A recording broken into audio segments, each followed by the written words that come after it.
So ayan yung owner ng aking motor. Check ko lang.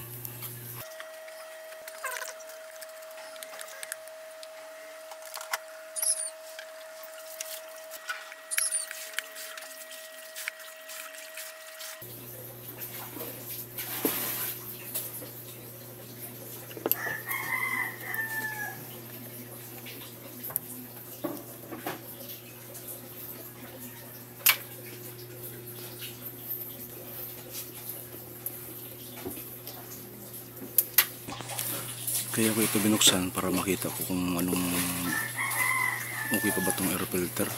Wala, ito yung motor na nabili ko, segunda mano. Tingnan natin. Oh, napakadumi. Sus. Oh, napakadumi na ng air filter.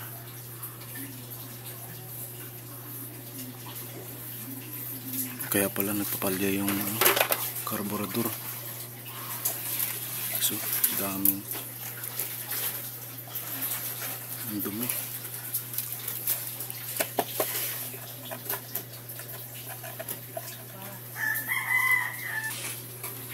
Kaya pala pumapalya yung aking karburador dahil sa napaka.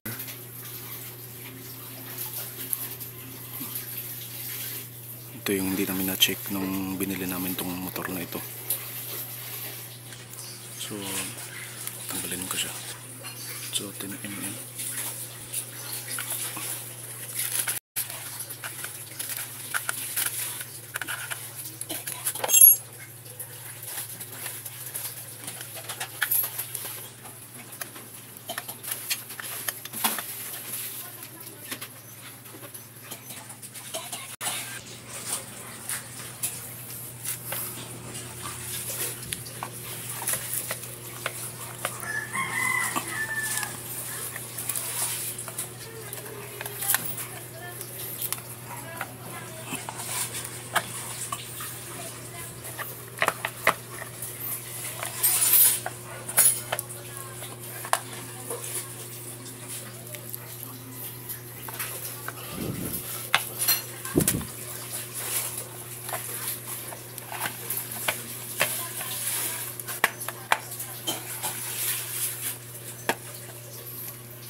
Napakarumi ng karburador.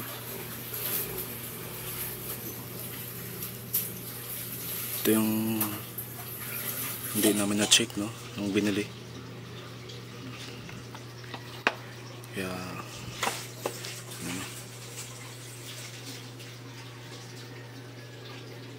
Kaya kailangan talaga pag bumili ng motor, kailangan may kasamang mekaniko.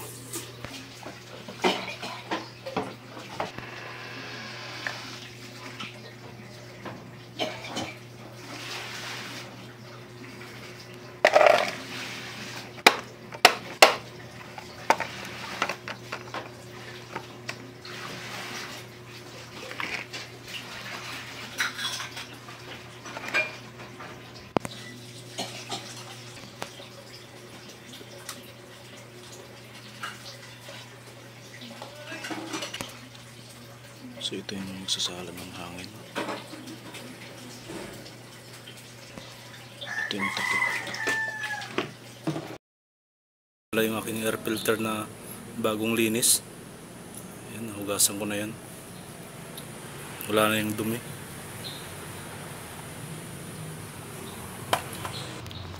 Ito yung kanyang cover, medyo may crack. Takpan ko na lang yan ngayon. So pakita ko lang sa inyo yung finished product. Ito yung screen. Wala na yung mga putik, mga alikabok.